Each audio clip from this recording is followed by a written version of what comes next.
En el nombre del Padre, del Hijo y del Espíritu Santo. Amén. Ven Espíritu Santo, y llena los corazones de tus fieles, y enciende en ellos el fuego de tu amor. Envía tu Espíritu Creador, y se renovará la faz de la tierra. Estamos estudiando el Catecismo de la Iglesia Católica, su tercera parte, la vida en Cristo. Segunda sesión, los 10 mandamientos. Continuamos subiendo el monte Sinaí de la mano de Moisés a recibir los 10 mandamientos. Son 2.285 metros que mide el monte Sinaí. El Catecismo dedica 505 números al estudio de los mandamientos. Subiremos 4 metros en cada número que estudiemos del Catecismo. El día de hoy estamos en el metro número 32. Entramos en el tercer apartado, donde el Catecismo va a dedicar un solo número, el 2069, al estudio del tema que tiene como título La unidad del Decálogo. Número 2069 del Catecismo de la Iglesia Católica dice: el Decálogo forma un todo indisociable. Cada una de las 10 palabras remite a cada una de las demás y al conjunto. Se condicionan recíprocamente. Las dos tablas se iluminan mutuamente, forman una unidad orgánica. Transgredir un mandamiento es quebrantar todos los otros. No se puede honrar a otro sin bendecir a Dios su Creador. No se podría adorar a Dios sin amar a todos los hombres, que son sus criaturas. El Decálogo unifica la vida teologal y la vida social del hombre.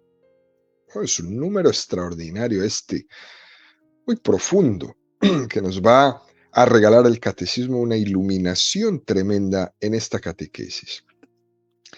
La primera afirmación que nos hace el Catecismo es que los mandamientos son un todo indisociable. Cada una de estas 10 palabras, de los 10 mandamientos, remite a la otra y están interiormente unidos. No se puede vivir una vida moral seleccionando una serie de mandamientos y rechazando otros. Esta es una propuesta que hace mucho el sectarismo hoy día. Dime cómo quieres vivir y así hacemos nuestra moral. Eso es una secta. Porque si se hace así, se está rechazando la vida moral que Dios nos ha dado en los mandamientos. Y si hacemos una religión como un supermercado, donde solamente ponemos el cómo la gente quiere vivir su vida, y a todo como lo quiera vivir y hacer le decimos que sí, pues eso no se llama seguir a Dios, sino seguirse el hombre a sí mismo. Algunas personas que abandonan la fe católica, la abandonan para ir a seguir otro tipo de denominaciones religiosas donde quieren que se les diga solo lo que quieren escuchar, o que solamente se les acolite el estilo de vida que ellos quieren vivir. No hay ningún tipo de conciencia de nada. No hay ningún tipo de reclamo ni de invitación. Es solamente vive tu vida como tú quieras y no te preocupes. Bajo ese eslogan de aquí nadie te juzga. Los mandamientos son un todo indisociable. La razón última de esto, queridos amigos, es porque Dios es uno. Dios no es divisible. Y los mandamientos son la consecuencia de haber conocido a Dios y de haberle seguido. Los mandamientos no son unas prescripciones arbitrarias, como algunas personas por ahí lo suelen describir, ¿no? Es que Dios nos quiere tener aquí agarrados a... No, el que conoce a Dios está llamado a vivir conforme a Él. La vida moral no es una prescripción de un legislador que se le ha ocurrido decir unos preceptos y ya. Como cuando quien legisla, por ejemplo, las normas del tráfico. Las normas del tráfico han decidido limitar la velocidad mínima a 40 kilómetros cuando vamos en el freeway y 80 máximo. En el fondo, estas legislaciones de las leyes del tránsito no están íntimamente unidas a la verdad y al bien, sino que son decisiones conforme a criterios de practicidad, que son importantes. Pero la ley de Dios no es así. La ley de Dios es la forma de vida coherente de quien se adhiere a Dios. No solo cumple algo prácticamente, sino que se adhiere a una vida coherente. Nosotros vamos a 40 millas por hora en el freeway como mínimo y a 80 como máximo, pero lo vamos cumpliendo la ley, porque si no hubiera esa ley, habrían muchos que irían a 120. Es decir, cumplimos la ley aunque no lo queramos. Quizás por el miedo a que te pare el policía. Por eso se cumple la ley. Si no hubiera esa ley, no hubiera policía, estarían a 120. Pero la ley de Dios no es así. Es la forma de vida coherente. Sería imposible amar a Dios y vivir unos mandamientos distintos y contrarios a los 10 mandamientos que Él nos ha regalado. Eso sería imposible. Porque en el fondo, la moral se desprende de la teología, se desprende del conocimiento de Dios. Y primero es conocer a Dios y después es vivir coherentemente conforme a eso que hemos conocido. No es solo cumplir algo, no sea que me castiguen. No. Es conocer a Dios y después vivir coherentemente a ese conocimiento. Si esto no es así, queridos amigos, uno puede interpretar la moral como una adecuación a mi ideología, a mi época, a mi momento. Y vive uno una vida en el parece que hago aquello que creo que está bien. Y lo que no me parece bien, no lo hago. Y entonces eso se convierte en una moral a mi medida. Y cuando uno tiene una moral a su medida es algo muy peligroso para tu vida. Otras veces se puede entender la moral según la mera conveniencia.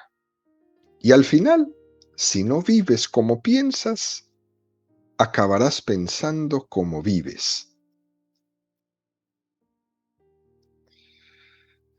En una reunión de jóvenes, estábamos un día hablando de los mandamientos y uno de ellos decía: a mí me parece bien eso de los mandamientos, pero que sea de una manera general, porque es que hay algunas cosas con las que no estoy de acuerdo. Interesante. Y es que cuando uno no está dispuesto a convertirse, lo que pretende es eliminar el mandamiento que menos se le acomoda a su vida, a su estilo de vida, a su forma de vivir. Porque ese mandamiento me denuncia. Por eso quizás este joven decía, pues los mandamientos en general, ¿no? Pero nada así como en específico, ¿no? Porque es que eso específico de los mandamientos me denuncia. No robarás, me denuncia. Otras veces se justifica la moral. Y la gente dice, ¿no? Es que tiene que haber unas normas de convivencia entre nosotros porque necesitamos un ordenamiento práctico, así como las leyes del tráfico, ¿no? Y cosas así por el estilo. Pero tomando todo esto nos damos cuenta que todo se queda muy cojo, se queda muy abajo, que la moral va mucho más allá. Porque quien conciba la vida moral como un ordenamiento social simplemente, una persona entonces podría decir, ¿qué más da que yo sea envidioso o no? Eso no afecta el orden social. Pero en la vida moral ser envidioso sí. Por eso el 10º mandamiento, no codiciarás los bienes ajenos, está apuntando a la envidia. Claro que es importante no ser envidioso, porque cuando vives como una persona envidiosa, haces un infierno a todos los que están a tu alrededor. Claro que afecta. De todas maneras, queridos amigos, en el orden a la moral, se suele caer hoy en día en lo que podríamos llamar esto de lo políticamente correcto, ¿no? Una expresión que es tan rara. Fíjense esto de lo políticamente correcto, lo que socialmente está bien visto en un determinado ambiente, o en esta época que vivimos, o en una situación determinada. Y por eso solemos caer en lo que llamamos el pecado de la época, o los pecados de época, que son esos pecados que en unos momentos de la historia no son percibidos dentro de la sociedad como si fuera pecado. Hoy día cuando vemos la antigüedad, decimos, nos quejamos, nos escandalizamos de cosas que hacían en la antigüedad. ¿Cómo era posible que aquellos hombres hicieran tal cosa, no? Y la gente, wow, se rasgan las vestiduras viendo la historia. Pero no se rasgan las vestiduras viendo su propia historia. ¿Cómo es posible que a los niños, los espartanos griegos, los enviaban al ejército desde los 7 años? No los dejaban ser niños y la gente se escandaliza con esto. Pero no se escandalizan hoy de votar para que se aprueben leyes de aborto. Pecado de época. Se escandalizan de que los niños los mandaban al ejército allá en el tiempo de los espartanos. Pero no de los 20 millones de niños que matamos hoy día en el vientre de las mamás. Pecado de época. Percibimos el aborto como si no fuera un pecado. Y nos enredamos la cabeza con lo que hace 500, 600, 700 años, 1000 años, 2000 años, la gente hacía. Y entonces hoy le llamamos que eso es políticamente correcto.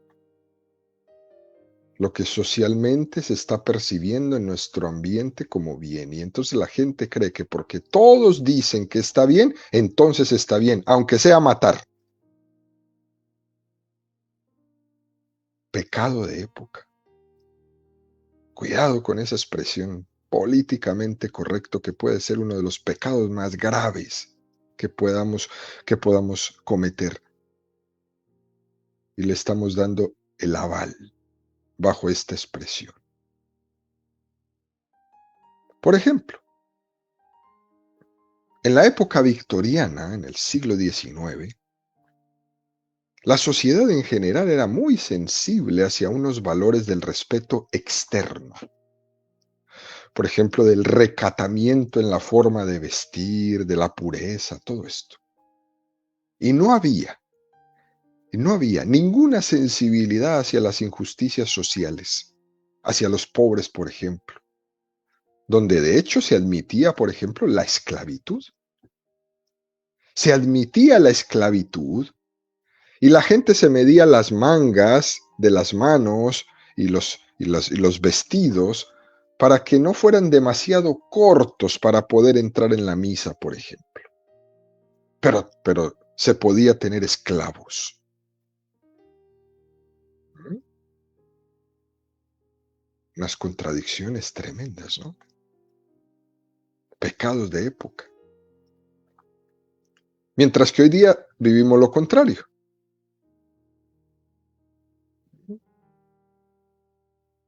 Hoy día, por ejemplo, nos damos mucho eh, énfasis en ser solidarios hacia los pobres. Uf, se escucha por todas partes la solidaridad hacia los pobres. Y al mismo tiempo, en materia de pureza y de transgresión de la verdad, del respeto, del valor del cuerpo, del valor de la vida, nos saltamos todo. Pero somos muy solidarios, pero nos saltamos todo. Somos muy solidarios, pero estamos destrozando la vida de los niños, dañando su identidad sexual, por ejemplo. Somos muy solidarios, ¿eh? Muy, muy solidarios. Pero destrozamos la vida de los niños haciéndoles creer que ellos no nacen ya determinados por la naturaleza como hombre o mujer.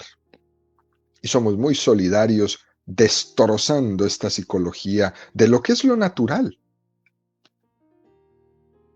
impulsando a los niños a que sean educados con una falta de identidad. Eso es un delito, por Dios.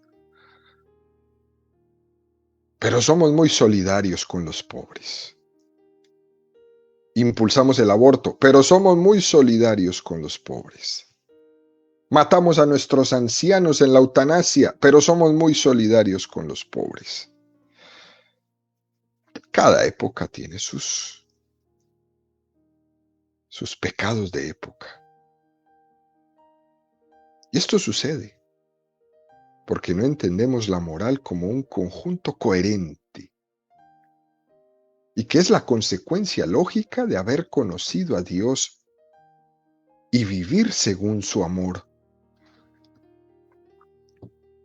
Porque es que si la moral es un producto de consumo, esto sí, aquello no, estaremos lejos de la verdadera moral que nos propone el Decálogo. Y el catecismo esto es lo que nos quiere dejar ver. Por eso nos explica quién es primero Jesucristo. Hemos dedicado toda la primera y segunda parte del catecismo a conocer a Jesucristo. Y después de haber conocido a Jesucristo, el catecismo nos habla de moral, tercera parte, los mandamientos. Es lo que estamos ahora. ¿Cómo vivir ese conocimiento de Jesús? Ese es el orden. La vida moral, el cómo vivo, el cómo me comporto, el cómo actúo, es la consecuencia de haber conocido o no a Jesucristo. Y por eso en este número 2069 el catecismo nos dice, las dos tablas se iluminan mutuamente porque forman una unidad orgánica. Se refiere a que, como decíamos en la catequesis anterior, si en la primera tabla están escritos 3 mandamientos y en la segunda tabla están escritos 7 mandamientos, nos da a entender que los 10 mandamientos, los 3 primeros se refieren a nuestra relación con Dios y los otros 7 se refieren a nuestra relación con el prójimo. Y ambos, el amor a Dios, apoya el fundamento del amor al prójimo. Yo no puedo amar a mi prójimo si no amo a Dios. No puedo, no sale, no da. El amor a Dios es el apoyo y el fundamento del amor a mi prójimo. Y nos propone el catecismo la carta de Santiago 2, 14, 18. ¿De qué sirve, hermanos míos, que alguien diga, tengo fe, si no tiene obras? ¿Acaso podrá salvarle la fe? Si un hermano o una hermana están desnudos y carecen del sustento diario, y algunos de vosotros les dice, idos en paz, calentaos y hartaos, pero si no le dais lo necesario para el cuerpo, ¿de qué sirve? Así también la fe. Si no tiene obras, está realmente muerta. Y al contrario, alguno podría decir, ¿tú tienes fe? Pues yo tengo obras. Pruébame tu fe sin obras y yo te probaré por las obras mi fe. También podríamos citar la parábola del buen samaritano. Aquellos que rodeaban al hombre ensangrentado al borde del camino no habían entendido que el amor de Dios, que teóricamente movía sus vidas, tenía que traducirse en el amor y la entrega concreta hacia esa persona que estaba necesitada en su propio camino. Por tanto, cada uno de los mandamientos de la primera tabla, los 3 primeros, nos remiten a los de la segunda, los 7 próximos. Por ejemplo, si alguien ama a Dios sobre todas las cosas y el amor de Dios fundamenta su vida, no es posible que al mismo tiempo codicie los bienes ajenos. No es posible. Quien ama a Dios y sabe que Dios es su tesoro, no se concibe que ponga su corazón en los bienes de este mundo, en los que no tiene. Si una persona tiene a Dios como su tesoro, no es posible que codicie los bienes ajenos. Eso no sale. La envidia, que es uno de los pecados más terribles que vivimos hoy día y lastimosamente en muchas de las comunidades, es una consecuencia de no haber descubierto que Dios es mi tesoro. Dicho de otra forma, para que me entiendan esto, queridos amigos, quien no puede cumplir el 10º mandamiento, tampoco está cumpliendo el primero. Es así de fácil.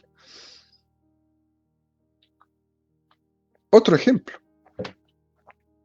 ¿No es coherente que alguien diga que ama a Dios y luego no respete la vida? Dios es Padre, Dios es el autor de la vida, por tanto, amar a Dios es entender que la vida es sagrada.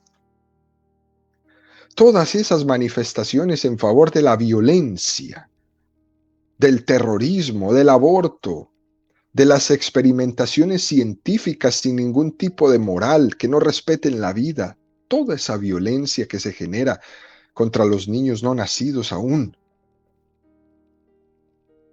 Eso no es amar a Dios.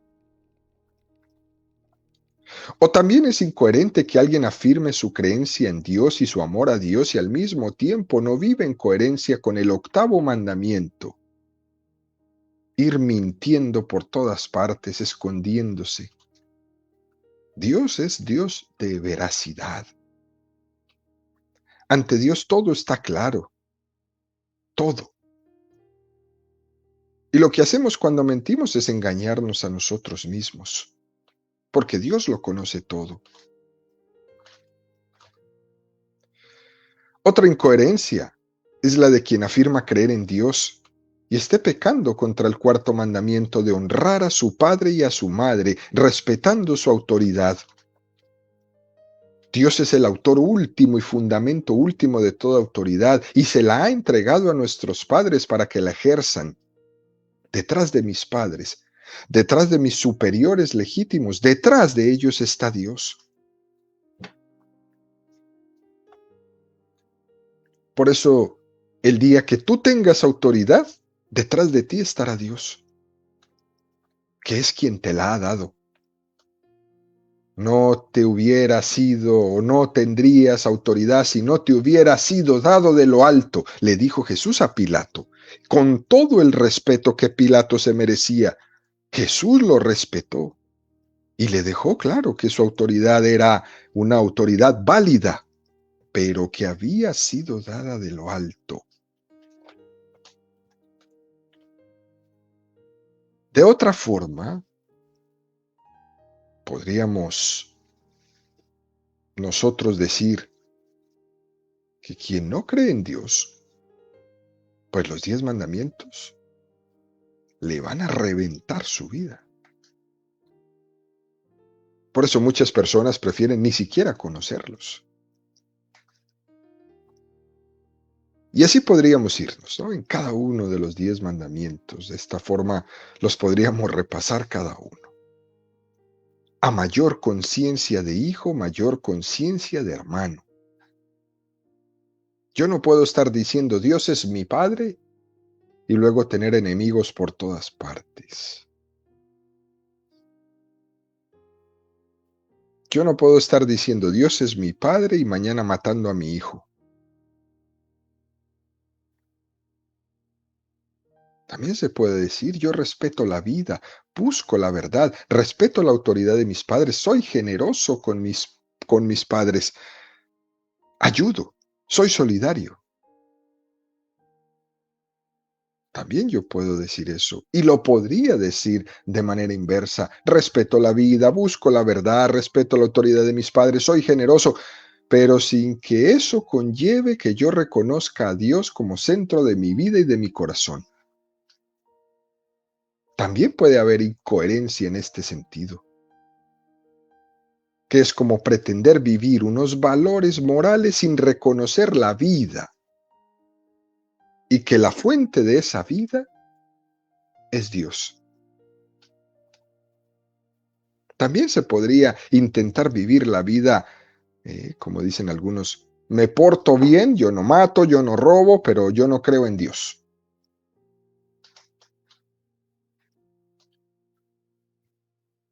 Quizás por eso este catecismo nos decía en este número, el decálogo unifica la vida teologal y la vida social del hombre. Es decir, que la vida teologal y la vida social tienen una misma razón de ser que es Dios mismo.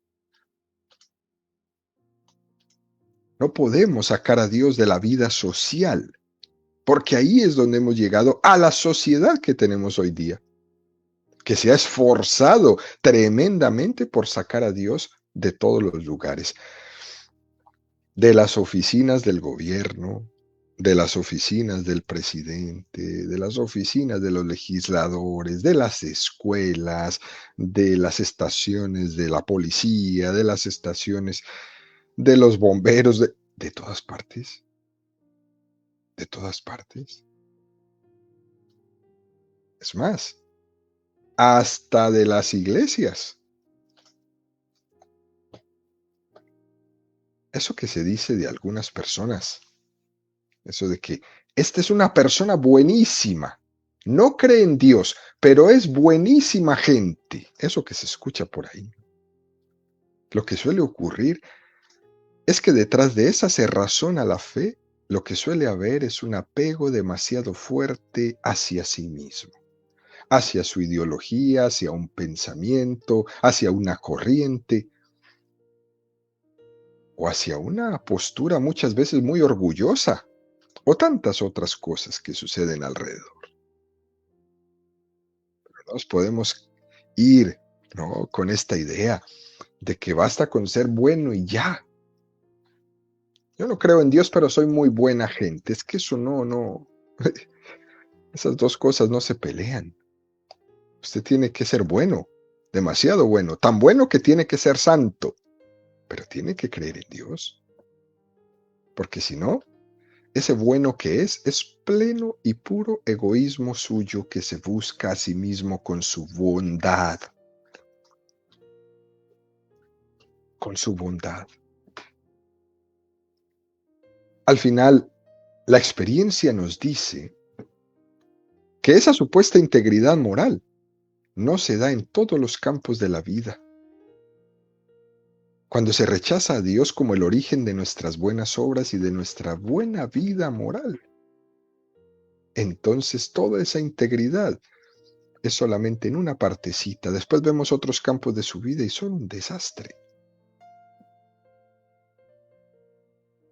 Por eso repetimos nuevamente, queridos amigos, cuando no se viven los 3 primeros mandamientos en integridad, tampoco se viven con integridad los otros 7.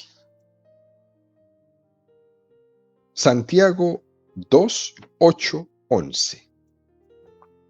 Si cumplís plenamente la ley, regia según la Escritura, amarás a tu prójimo como a ti mismo, obráis bien. Pero si tenéis acepción de personas, cometéis pecado y quedáis convictos de transgresión por la ley. Porque quien observa toda la ley, pero falta un solo precepto, se hace reo de todos.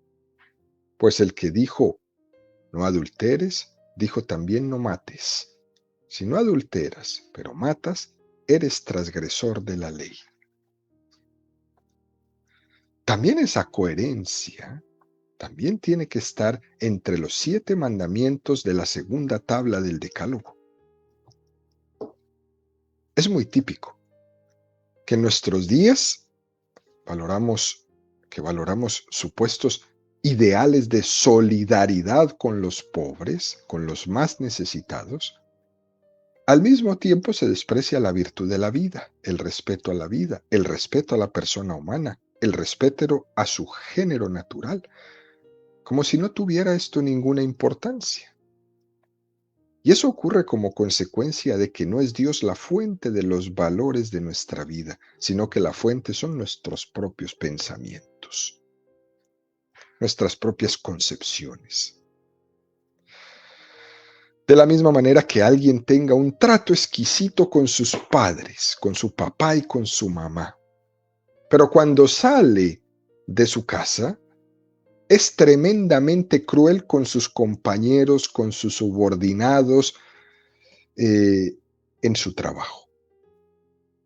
Pero con sus papás es toda la bondad absoluta, pero sale y es un diablo afuera en su trabajo. O lo contrario, cuando eres un compañero ideal en el trabajo, el mejor de todos, pero cuando llegas a la casa, un violento con tu esposa y con tus hijos. A eso se llega. O el pretendido amor al prójimo, ¿no? De tener esa consideración respetuosa a la persona humana y al mismo tiempo no le da ninguna importancia al 9º mandamiento de no consentir pensamientos y deseos impuros. Si nosotros no tenemos una moral fundada en los 10 mandamientos, nos puede parecer que son 2 cosas que no tienen nada que ver entre sí.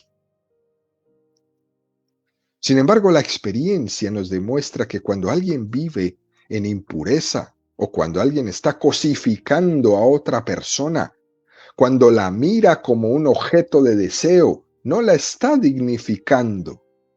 Y es imposible que la ame, porque lo que está haciendo es utilizándola. No le está amando como persona, solo la está cosificando. Es imposible amar al prójimo en toda su dignidad si no se vive en pureza o se está lleno de celos. Y se podrían poner muchísimos casos. Pero lo que el catecismo aquí nos quiere afirmar, por encima de todo, es que existe una interconexión y que no es posible transgredir un mandamiento sin quebrantar también los otros. Cuando alguien peca contra la vida, será muy fácil que peque también contra el amor.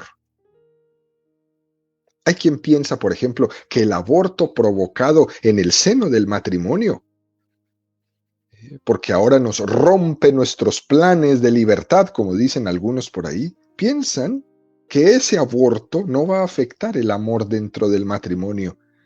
Y la verdad es que qué pareja tan ilusa. Parece que viven en otro mundo. Porque es que la vida es un don del amor. Y si despreciamos la vida, ¿a qué amor podemos aspirar? ¿A qué amor podemos aspirar? Por tanto, queridos amigos, el catecismo nos va bajando, ¿no? Nos va poniendo en esta realidad. Si has pecado en un mandamiento, no quiere decir que hayas pecado en el resto, pero el resto de los mandamientos no los has cumplido en plena coherencia. Porque si te hubieras dejado mover por la gracia de Dios, entonces no hubiéramos transgredido ninguno. Porque es la fuerza, es la coherencia del Espíritu Santo la que nos lleva a obrar bien en todo. Por eso la invitación es a recobrar en nuestra vida todo el tiempo la vida de gracia. Que aquello que hacemos con una apariencia de generosidad y entrega y virtud, es posible que no lo sea tanto. Porque lo que quiere decir puede ser es que estoy como queriendo blanquear mi conciencia o pretendiendo quedar bien, haciendo muchas cosas que me disculpen o me distraigan con tal de no convertirme. La invitación es a que Dios es uno y por tanto los mandamientos son reflejo de esta plena coherencia en Dios a la que tú y yo estamos invitados. Y esto lo tenemos que pedir. Que los mandamientos sean vividos no como preceptos desconectados entre ellos, sino como la consecuencia del amor a Dios y al prójimo, que sean la causa formal de todos nuestros actos. En aquellas cosas que me cuesta más ser coherente, las pongo en la presencia de Dios. Le pido a Dios que me ayude a vivir tanto los 3 primeros mandamientos en profunda coherencia como los segundos 7. Que sea la fuerza del Espíritu Santo la que me regale esta coherencia en mi vida ante mi debilidad, para que yo pueda vivir mejor estos 10 mandamientos, para que el Señor me ayude a pasar de la incoherencia a la coherencia, para que yo no tenga una duplicidad de vida, sino que me esfuerce cada vez más por tener una vida teologal más fuerte, en el amor a Dios y en el amor a los demás.